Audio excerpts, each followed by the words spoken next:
My father saw my face on national television at 7:52 p.m., sitting in the most expensive restaurant in Columbus, Ohio, with a $310 bottle of wine sweating beside his hand. He had just finished saying that my sister Brooke was proof of real ambition and that teaching was what women did when they lacked the nerve to compete. My mother smiled into her champagne because agreeing with him had always been easier than loving me out loud. Brooke laughed and corrected him, softly and cruelly, saying I was not just a teacher.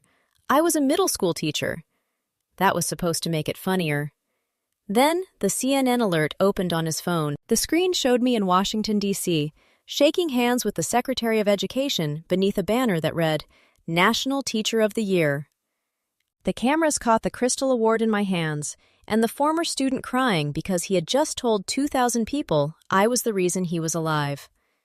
My father's face emptied first, like someone had pulled the structure out from behind his eyes. Then Brooke spilled red wine across the white tablecloth. 48 hours earlier, they had told me they were too busy to come.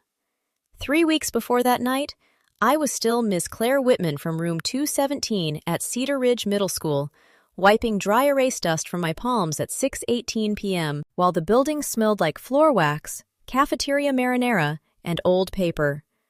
The last bus had left 20 minutes earlier, but I stayed because staying had become part of the job. My classroom was ugly in the way public school classrooms get ugly when nobody with money has loved them in a long time. The heater clicked like it had a grudge. One corner of the carpet curled upward, and every wall was covered with student poems, college pennants, and thank you notes written by kids who had once believed nobody wanted their thoughts. That room was my proof. My phone buzzed while I was locking the cabinet where I kept snacks for students who pretended they were not hungry. Mom. Claire, honey, she said, her voice bright in that performance-ready way it always got when Brooke had good news. I wanted you to hear it from me first. Brooke made equity partner today. The youngest in Harrington Vale's Midwest office. Your father is beside himself. That's wonderful, I said, and I meant it because jealousy was exhausting and I had spent years refusing to become what they expected. Tell her congratulations. We're having dinner Sunday. Proper dinner. Your father wants the good china out. She laughed like the china had personally passed the bar exam. Oh, wait, Brooke is calling me. I'll phone you back. Mom, I actually have something to... The line went dead. On my desk sat a cream envelope with an embossed seal from the United States Department of Education. I had carried it in my tote bag for 2 days, waiting for the right moment, as if the right moment had ever existed in my family. Inside was a formal invitation stating that I was one of 4 national finalists for Teacher of the Year. The ceremony would be held in Washington, D.C., travel covered, lodging covered, broadcast live. It was the kind of honor teachers whispered about and never expected for themselves. I read the letter again, slower this time. My nomination had been submitted by a distinguished educator whose identity would remain confidential until the ceremony. The committee had reviewed classroom data, student outcomes, community letters, and a portfolio I had not even known someone was collecting. In case. I smiled at the absurdity of that small phrase, and then looked at my wall of student notes. One of them said, Ms. Whitman, you made me feel like my brain wasn't broken. Another said, I read a whole book because you would not let me quit. A third, written by a boy named Noah 5 years ago, said, When I become somebody, I'll remember you. I had learned to measure love in small handwriting. That night, I opened the family group chat and wrote the invitation 11 different ways. The first draft was too emotional. The second sounded like I was asking permission to matter. The 9th included the words Secretary of Education, National Finalist, and Live Broadcast, which made me feel like I was trying to sell them a version of me they might finally buy. I deleted everything and wrote the truth. Hi, everyone! I have been selected as a finalist for the National Teacher of the Year Award. The ceremony is October 15th in Washington, D.C. It would mean a lot to me if you could be there. I attached the official invitation with the details. Love, Claire. I sent it at 8:09 p.m. By midnight, all 3 had read it. No one answered. At 6:43 the next morning, my father replied, Just a classroom plaque. I'm not flying to Washington for a lowly teacher's vanity parade. Brooke answered 8 minutes later. Sorry, Claire. Owen and I have dinner reservations that night. Impossible to move. Important people, you know. You understand. My mother did not write a sentence. She simply liked Brooke's message. That little blue thumb sat there like a signature. I stared at my phone long enough for the screen to dim. I felt the old pain rise, the childhood one with fingerprints on it. Brooke's debate trophies on the shelf, my report cards in drawers, my birthday forgotten because her bonus needed celebrating. Some people do not forget you by accident. They practice. I typed 4 words. That's fine. No worries. Then I set my phone face down and taught first period. 2 days later, my mother called again. Sunday dinner, 6 sharp. Don't be late. Brooke has promotion news, and your father wants the whole family together. I have to pack for Washington, I said.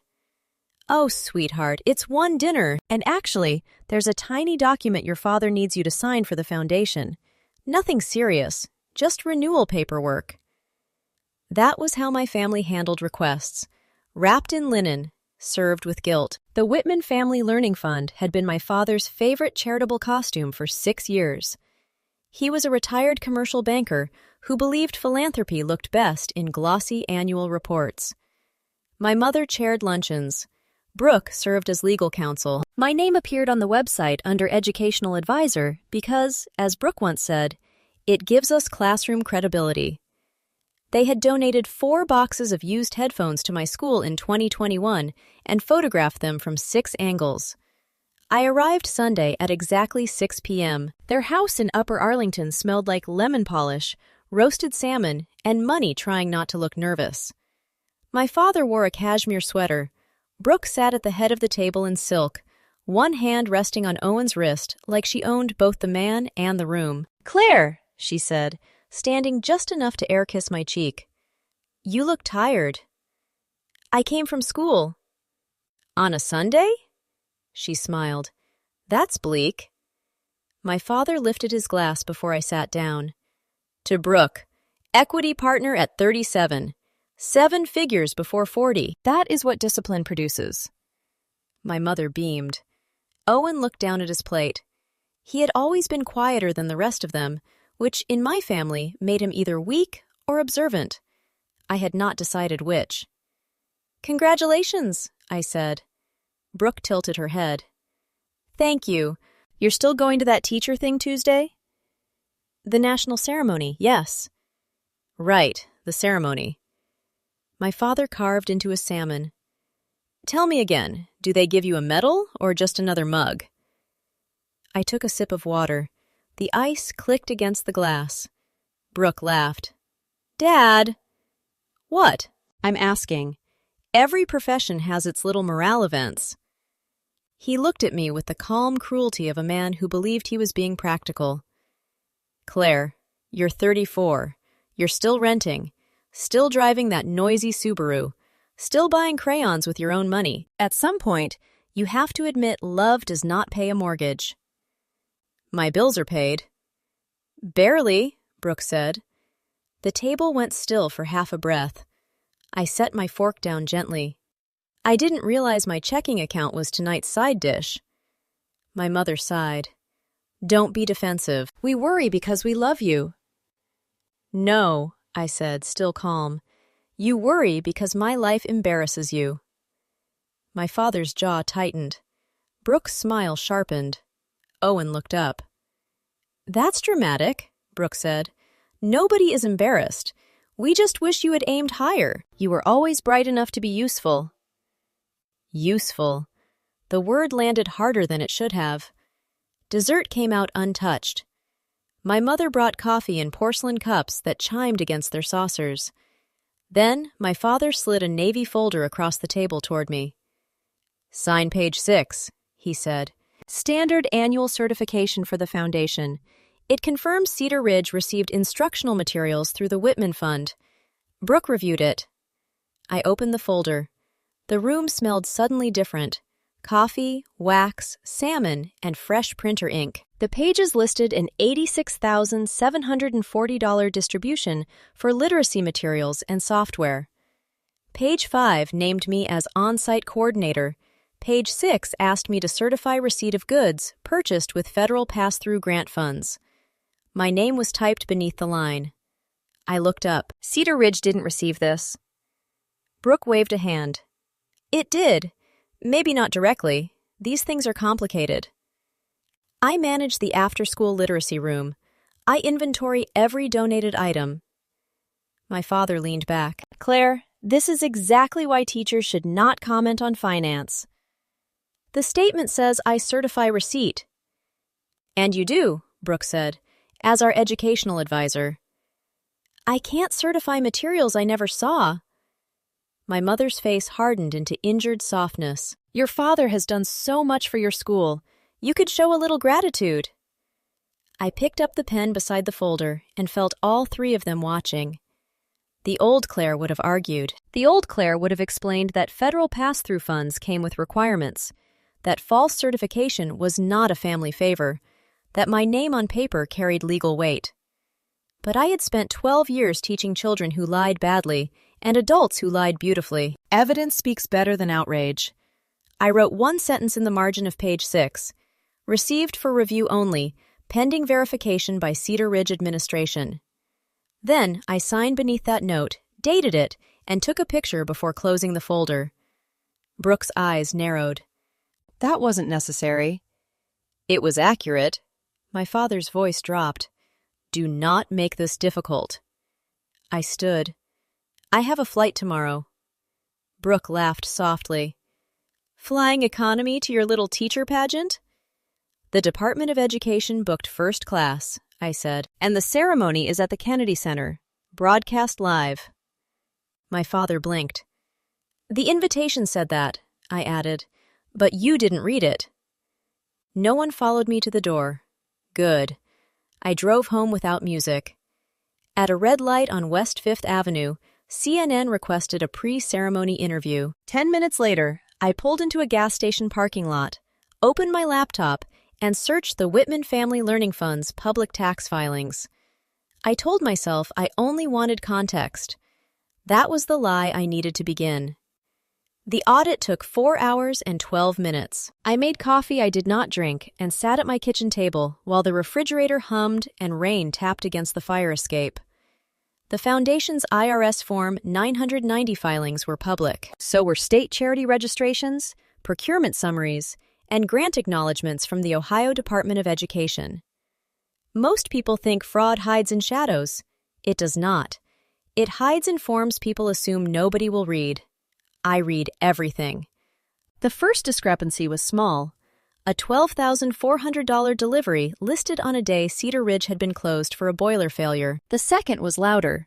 A $31,275 invoice from a vendor whose website had been created 11 days before payment and whose address traced to a mailbox store near Brooke's law office.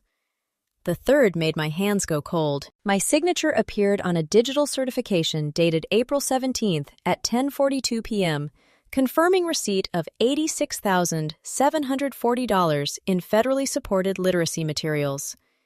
The DocuSign certificate showed the IP address 73.184.22.19. My apartment internet was not that address. Cedar Ridge was not that address. I checked old emails from a family Christmas gathering because my father once asked me to help reset their router. Their home network had that IP. I backed up everything to a flash drive, cloud storage, and an encrypted folder named Student Poems because nobody in my family had ever cared enough to open anything with that title. I pulled inventory logs, camera reports, parent conference records, and meeting minutes placing me in Dayton on a day when I had signed 14 report cards in Columbus. By 2:13 a.m., the red binder was full. At 7:30 the next morning, I walked into Dr. Howard Bell's office at Cedar Ridge and shut the door behind me. Dr. Bell had been my principal for 9 years, a tall man with tired eyes and the patience of someone who had negotiated both 8th graders and district administrators. His office smelled like burnt coffee and peppermint gum. "Claire," he said, "shouldn't you be on your way to Washington?" I need 20 minutes and your witness signature. I placed the red binder on his desk. He did not interrupt while I explained. Not once. He turned pages slowly, his expression changing from confusion to concern to something colder. When he reached the forged certification, he removed his glasses and rubbed the bridge of his nose. "These are federal funds," he said. "Yes." "And they used your name." "Yes."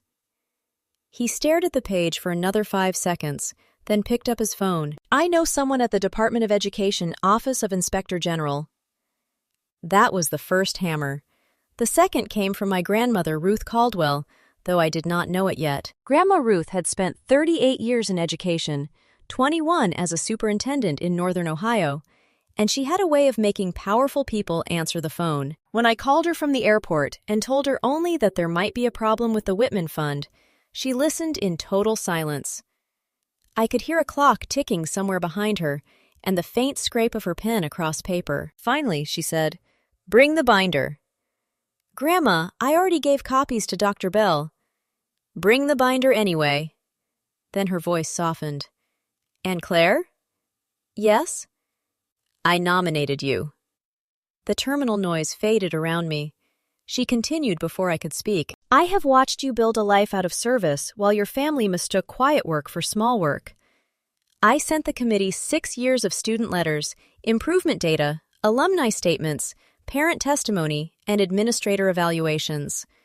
I did not send them because you are my granddaughter. I sent them because you are the kind of teacher this country needs to remember exists." I pressed my fingers to my eyes. "Do not cry in an airport," she said gently. "They charge too much for coffee there." I laughed once, broken and grateful.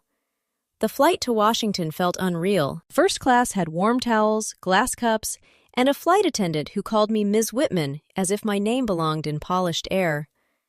A black car took me to the Willard, where marble floors shone under chandeliers, and people said things like scalable impact while eating shrimp from silver trays. I kept the red binder in my tote bag the entire time. At 9:15 p.m., 2 people from the Department of Education Office of Inspector General met me in a small conference room that smelled like coffee, copier toner, and lemon cleaner. Special Agent Elena Ward sat across from me. Auditor Matthew Keene opened a laptop. Dr. Bell joined by video, and Grandma Ruth sat beside me in a navy suit. I did not accuse. I documented. Agent Ward asked for dates, dollar amounts, access to my social security number, digital signatures, and family pressure. I answered each question the way I taught essays, clearly, specifically, with evidence. At the end, Matthew Keene tapped the binder once. "This is unusually organized." "I teach 7th grade," I said. "If you do not organize chaos, chaos eats you." Grandma Ruth smiled. Agent Ward looked at me. "We may need you available tomorrow after the ceremony. Do not warn them. Do not engage them. Do not post anything." "I wasn't planning to." "Good." That was the second hammer. The third hammer would fall in public. While I prepared in Washington, my family prepared in Columbus. Brooke chose Marceau, a French restaurant with velvet chairs, white tablecloths, and a private alcove where my father liked to be seen. At 6:47 p.m., they arrived for what they called Brooke's real celebration. Owen came too.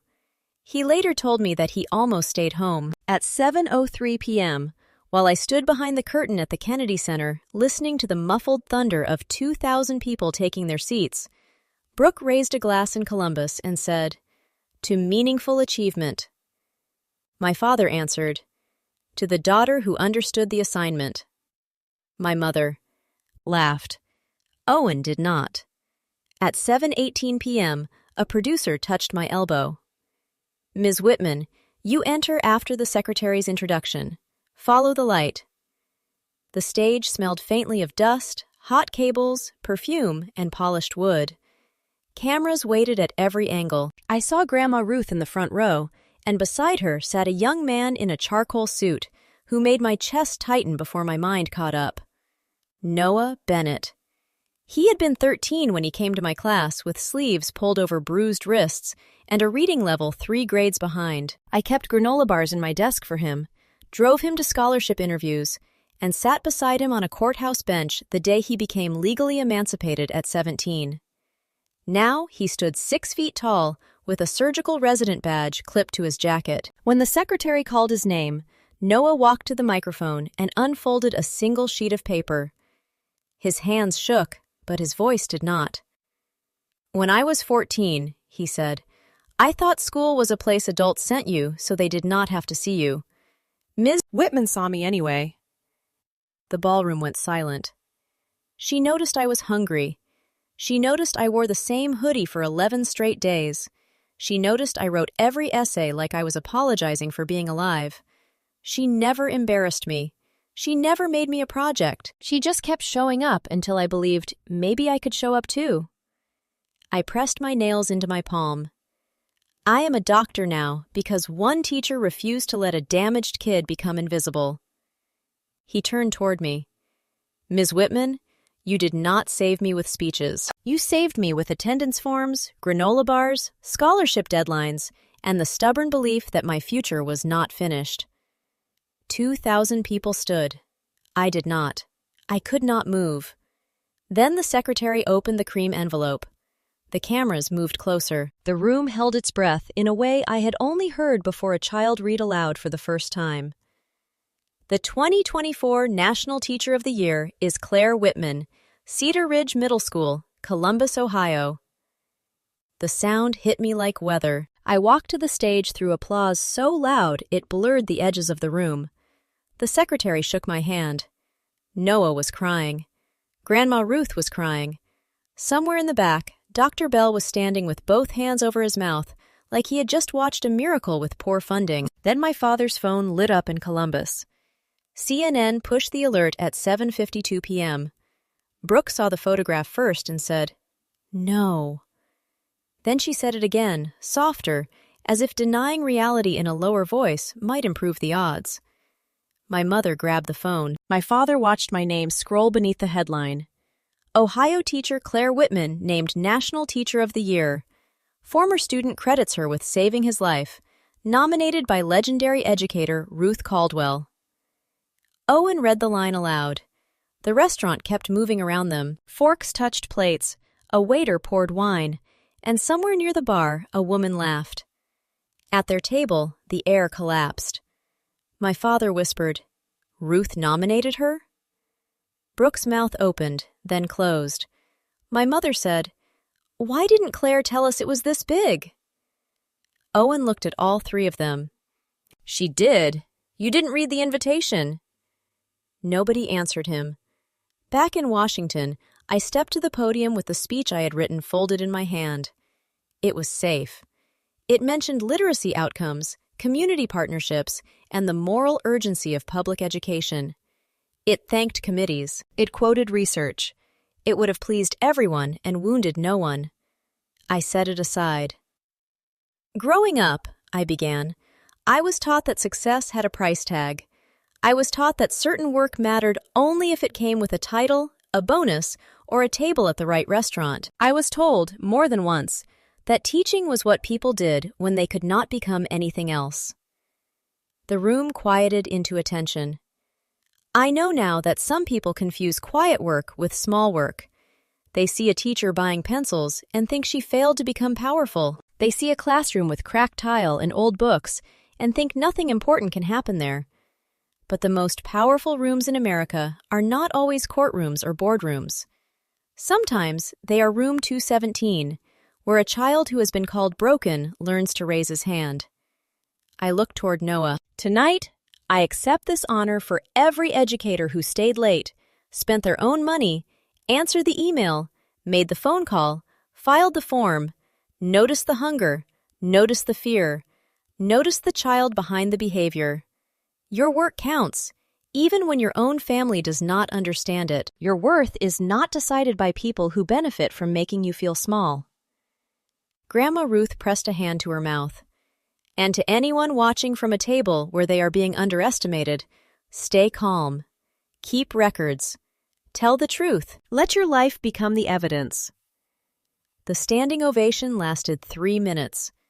In Columbus, phones began ringing before dessert arrived.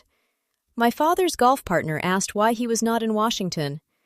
My mother's book club erupted with questions. Brooke received texts from partners, clients, and 3 women from lunch who had heard her call my ceremony a participation trophy for underpaid women with savior complexes. Brooke tried to control the story. She posted a screenshot from CNN with the caption, "So proud of my amazing sister Claire. Our family has always supported her work through the Whitman Family Learning Fund. Education matters. Family first." She deleted it 7 minutes later. Screenshots lasted longer. At 8:16 p.m., a former education reporter named Marissa Cole commented publicly, "Interesting. I heard Brooke Whitman call her sister's national award meaningless at lunch today. Also curious about the Whitman Family Learning Fund's claimed donations to Cedar Ridge. I covered education grants for 6 years. Some of these numbers look strange." By 8:41 p.m., the post had spread through local education circles. By 9:12 p.m., Harrington Vale's managing partner had texted Brooke, "Do not discuss the foundation online. Call me immediately." By 9:30 p.m., Agent Ward had enough urgency to move faster. The public stage arrived the next morning. The Department of Education hosted a private breakfast at the Willard for finalists, donors, education nonprofits, and selected media. Brooke walked in at 8:22 a.m. with my parents behind her, wearing the same smile she used in court when the facts were inconvenient. My mother carried flowers. My father carried shame, badly disguised as authority. I was standing near the coffee service with Grandma Ruth when I saw them. "Claire," my mother breathed, rushing toward me. "Sweetheart, we are so proud." I stepped back before she could hug me. Brooke's eyes flicked to the reporters nearby. "We tried to get here as soon as we could. Flights were impossible." "It's a 7-hour drive," I said. Her smile tightened. My father lowered his voice. "This is not the time for resentment. We are family." I looked at him. "No, this is exactly the time for accuracy." A few heads turned. Brooke laughed lightly. "Claire is overwhelmed. Big night. Lots of emotion." I reached into my tote bag, removed the red binder, and placed it on the high cocktail table between us. The sound was soft, leather against wood. It still silenced the nearest conversation. Brooke saw the label first. Whitman Family Learning Fund. Certification Discrepancies. 2021-2024. Her face changed. "Claire," she whispered, "what is that?" "Copies," I said. "The originals are with the Department of Education Office of Inspector General." My father's hand moved toward the binder. I placed my palm on top of it. "No." One word. He stopped. Agent Ward approached from the left with Matthew Keene beside her. They did not hurry. They did not need to. Authority is loudest when it does not raise its voice. "Brooke Whitman?" Agent Ward asked. Brooke looked around and realized several phones were already pointed in our direction. "I'm an attorney," she said. "I know." My father stepped forward. "This is a misunderstanding involving family paperwork." Matthew Keene opened his own folder. The paperwork includes forged electronic signatures, false certifications tied to federal pass-through education funds, and payments routed through a vendor connected to Ms. Whitman's law firm. My mother's flowers trembled in her hand. Brooke's voice sharpened. "You have no idea what you're talking about." Agent Ward remained calm. "Then you will have the opportunity to clarify. For now, we need you to come with us." The room went completely quiet. Coffee urns sounded like machinery. Brooke looked at me with betrayal, as if I had broken a rule by refusing to remain useful. "You did this?" she hissed. "No," I said. "You did. I kept records." My father tried one final time. "Claire, if you love this family, you will fix this." I looked at the man who had called my life a vanity parade and felt nothing hot enough to burn me. "I already did." That was the final hammer. There were no dramatic handcuffs at breakfast, not at first. Real consequences arrive through meetings, letters, subpoenas, frozen accounts, professional review boards, and doors that stop opening. Brooke was escorted out for questioning. My mother stood alone with flowers she had bought for a daughter she had not chosen until cameras did. I left the binder on the table until Matthew Keene collected it. By Friday, Harrington Vale placed Brooke on administrative leave. By Tuesday, the Ohio Attorney General announced a joint review of the Whitman Family Learning Fund. Within 3 months, my father had resigned from 2 boards, and the foundation returned $142,600 while auditors kept tracing payments. The numbers mattered. $86,740 for materials never delivered. $31,275 to a shell vendor, $14,890 in consulting fees paid to a company registered under Brooke's assistant's apartment address, 3 forged certifications, 2 false board minutes, 1 teacher's name used because they assumed I was too small to check. They were wrong. Brooke eventually accepted a plea agreement on wire fraud and identity misuse connected to federal funds. She avoided prison, but not disgrace. 12 months home confinement, 5 years probation, restitution. Community service in adult literacy, where one student asked her to explain a paragraph she did not understand. My father paid civil penalties and sold the lake house. My mother left the country club after a woman in pearls asked too loudly whether stolen education money counted as charity. Owen filed for divorce quietly and sent me one email months later. You deserved better from all of us. I am sorry I stayed silent. I believed him. I did not need him. 6 months after Washington, my father asked to meet at a coffee shop near Cedar Ridge. It smelled like burnt espresso and cinnamon syrup. He looked smaller without the country club posture, older without Brooke's success to stand behind. I was wrong about you, he said. Yes. He swallowed. I was wrong about teaching. Yes. I don't know how to repair this. That was the first honest sentence I had ever heard him say about me. I folded the paper once and placed it in my bag. You start by understanding that forgiveness is not access. I can forgive what happened and still not return to the table where it happened. His eyes filled. Mine did not. That fall, Cedar Ridge opened the Caldwell Literacy Lab. The recovered funds bought reading software, new books, tutoring stipends, winter coats, headphones, and a refrigerator for snacks nobody had to hide.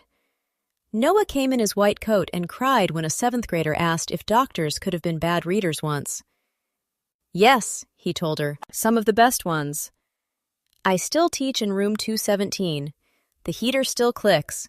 The carpet still curls in the corner because district maintenance moves at the speed of fossilization. But there is a new shelf by the window filled with books my students actually want to read. And above it hangs a framed photograph from Washington, not of me holding the award, but of Noah at the microphone telling the truth. That is the picture that matters. People ask whether winning changed my life. It did. But not because of the title, the interviews, or the invitation to speak at conferences where people suddenly cared what a middle school teacher thought. It changed my life because it ended the audition. I stopped performing daughterhood for people who treated love like a scholarship I had failed to earn. Blood does not make a family. Loyalty does. And sometimes, the cleanest revenge is not revenge at all. It is documentation. It is calm. It is refusing to scream while the truth walks into the room carrying a red binder. It is standing beneath bright lights while the people who called you small finally understand that you were never small. They were just standing too far away to see you clearly. If this story stayed with you, tell me in the comments how old you are and where you're watching from. And if you believe quiet people can still win, subscribe to the channel because the next story may be even closer to your own than you expect.